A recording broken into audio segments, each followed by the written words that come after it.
nobody can duplicate it. I mean, if they could, they'd be a genius. So the variables are pretty amazing with the mixing here.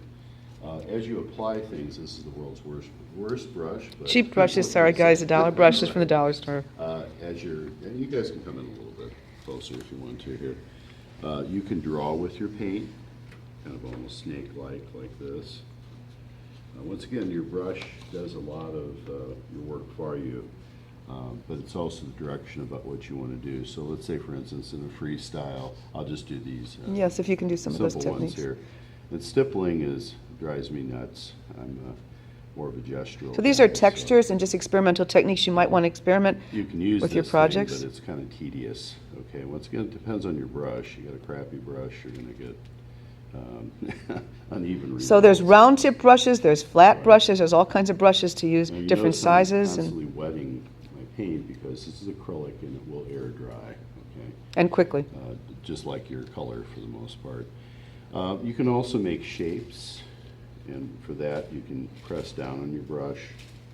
You know, like they have here, commas or whatever you want to create, shape-wise, that sort of thing. There's starburst on there. Yeah, and a lot of these things have a lot to do with the aftermath of the stroke. You probably see pictures of a comet, right?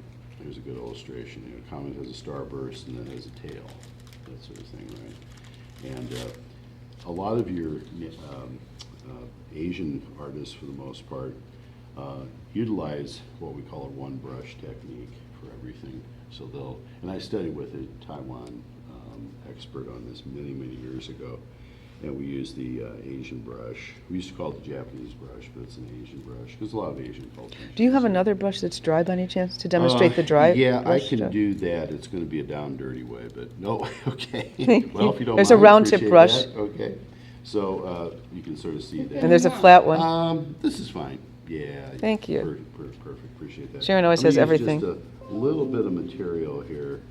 I'm already kind of doing it anyway, but this is kind of what we call dry brush. Okay.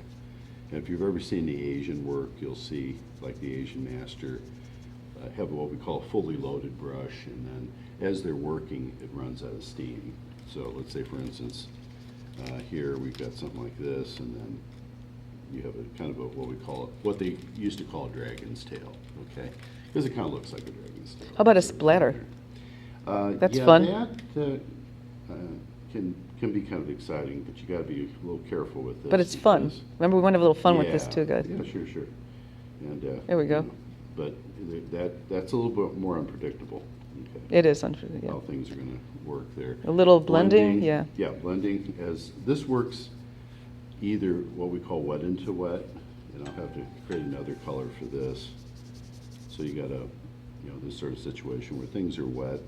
Now you don't want to use too much water, otherwise you'll wet it down. But you can use something called a medium, and the medium will help to extend And I the didn't paint. bring any medium with. That's okay.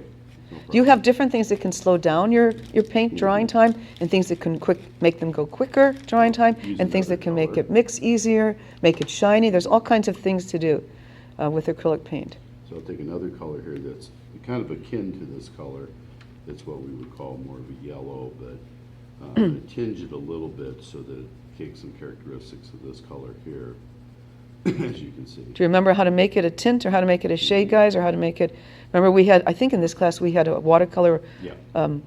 color wheel we did, Yeah. Color wheel. and then you can add white to make it lighter or make it tinted, or black to make it darker. So if something is kind of dry, it's hard in acrylic to see exactly when things are drying, but I'll put a swath of color right on top of this. You can see